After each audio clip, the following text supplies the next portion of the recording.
Yesterday's Hearts of Oak demo turned out to be a damn squib. We told you so. Go back and watch our past video on the subject if you don't believe us. It turned out to be a low turnout and a low energy demo. A bunch of no Marxist speakers, so the bigger names clearly did not bother to turn up in person. The Hearts of Oak hired a big screen, which means it's a waste of monetary resources. Those big screens do not come cheap. That's a clear indication that these individuals or this group are not good custodians of any funding and donation money they receive, just like many other CivNat groups. We've seen it all before, right? If Tommy wanted to be there, rest assured he would have been there. He would have made a way of getting there. Who knows, he may have seen our video outlining and breaking down why this demo is utterly pointless, why it's just impotent, why it has zero ability to influence the government decision. I know the official reason that Tommy gave was family reasons after an alleged arson 3 or 4 weeks ago,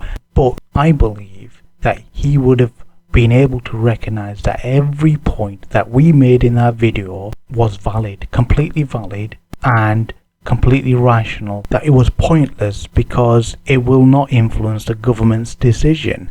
It does not add anything new to the proceedings. The pressure is already there on the government. He highlighted this. There's already a ton of pressure from the media, which includes left-wing rags as well, left-wing media outlets, various activists and groups, as well as politicians such as Tony Lloyd and Andy Burnham. Tony Lloyd is the politician for Rochdale itself. They're all calling for the vile trio to be deported. The left wing are all over it. They're using it as a baton, a stake to beat Priti Patel and the Tory government. That's just the nature of politics. However, it's still pressure that's being applied onto the government. 50 to 100 people in central London is not going to add anything new to the pressure that's already applied. In addition, we also explained that the Tory government, and this is key, you need to be able to understand this, the Tory government would love to deport them. It's not a case of they don't want to do this. They would love to do it, as it would be excellent PR for them, and it would show folks that this government honour their vows, and you can trust them when they say that they're going to do something, they will do it. That's great PR for any government.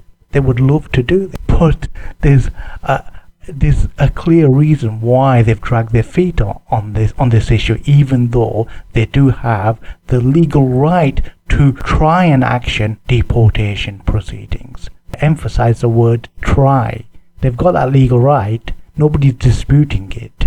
And you need to understand, nobody's saying they don't have that legal right to try and action the proceedings, but the government, they're smart. They've got a lot of smart people working for them who understand the operating system that we're in. Because when they do try, there's going to be a field day amongst human rights lawyers. They will take that case on in a heartbeat, because there's a bunch of arguments that would win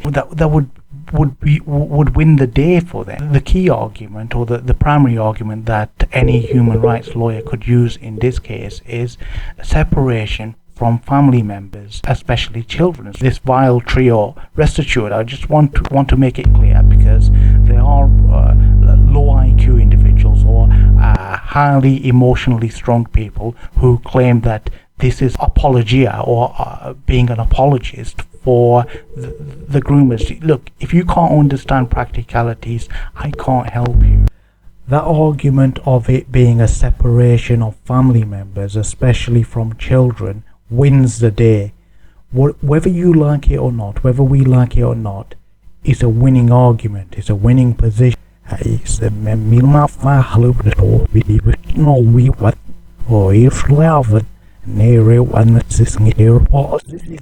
been here so long, thus have roots here now. The naturalization process has already taken place, it's been completed, hence why they have this citizenship.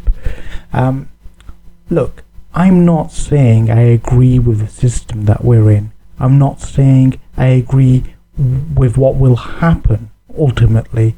I'm just saying that these are practicalities that you cannot circumnavigate.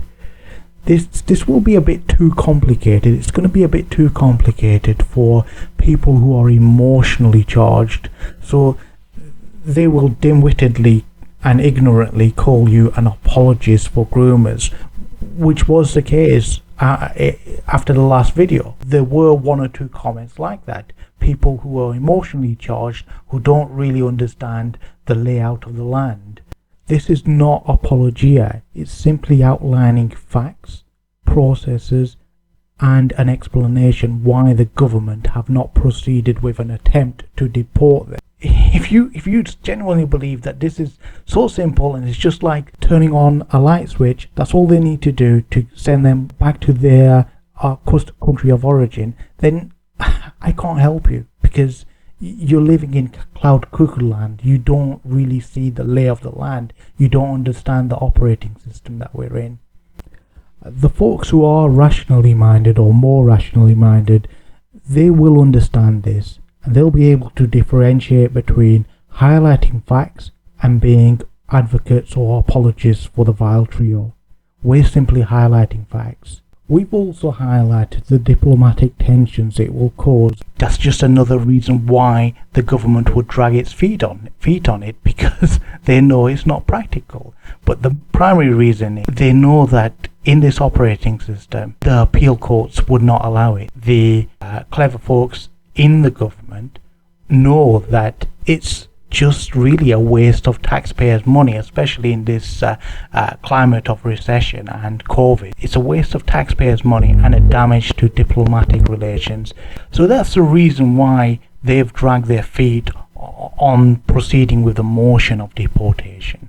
Okay. If you can't understand that, then again, I can't help you. But anybody who can get beyond emotions and be a little bit more rational minded, they will know all this, thus meaning that they will be able to see how absolutely pointless that demo was. And don't tell me there's a lawsuit against the government by Hearts of Oak. How many times have we seen tiny outfits claiming they're going to be taking governments, Twitter and Facebook to court?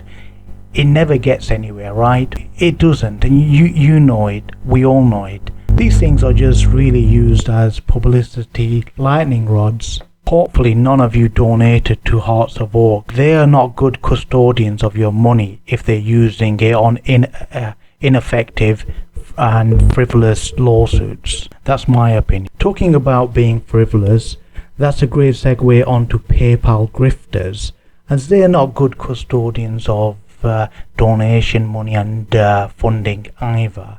From the bits that I saw, the only PayPal grifter that was there in person was Anne Marie Waters. She's on the lower end of the scale when it comes to PayPal grifters. Clearly the bigger names did not want to attend or could not attend. The demo was hosted by the old boy Alan Craig. We may do a video on him, as we've got some information on him which will make people think twice about his motives around the civic nationalist scene. Why is he all of a sudden, as an old boy, turned up around the civic nationalist scene? The first speaker was an unknown pastor or reverend, a coloured pastor. Let me repeat, a coloured reverend. They obviously wanted to get the diversity on stage, and the diversity was on stage straight away. They wanted to make that clear that they've got the diversity in their group. There's loads of irony with this Christian reverend turning up at a no-mark, pointless event which has zero bearing on the ability or decision to deport the vile groomer. Back in the day, people would have thought Christian leaders would have better judgment. They'd have the ability to exercise better judgment and use their time more perhaps in this case campaigning for all the abuse victims in the Church of England. And I'd also like to ask this question. I've alluded to this at this point, but would he have really been there on stage? Would he have really been on stage if he was not coloured? It's an interesting question, right? I personally doubt it. And this must tick a few people off and cause a bit of resentment, maybe, who knows. There's a few old boys who have spent thousands on the CivNat demo scene over the course of the last 10 years. They've been travelling up and down the country, up and down the nation, yet they never get invited onto the stage to give a speech. Despite all their commitment, they've got a track record of a decade of commitment, and they've put their money in there, they've put their time into all this, but they never get invited on that stage. Why is that? If you want an example that furnishes the epitome of the pointless nature of this demo, then just have a look at the last bit of the demo. Okay, I'm sure there's recordings that you can access online, and this is no word of a lie. If you doubt this, go and have a look at the recording. Near the end, Alan Craig, he tells the tiny crowd that Boris Johnson is down the road sipping a cup of tea, or could be down the road sipping a cup of tea. Then he proceeds to get the crowd to chant, "Deport them now, deport them now," okay, because Boris will be able to hear it. Just living on cloud cuckoo land. You're telling me you don't really have a basis in reality. Deport them now. You got that? Can you have that? Okay. Can I hear you say it? And when you say it, I want to make sure that Boris Johnson down at 10 Downing Street can hear it as well. Okay? Deport them now. Deport.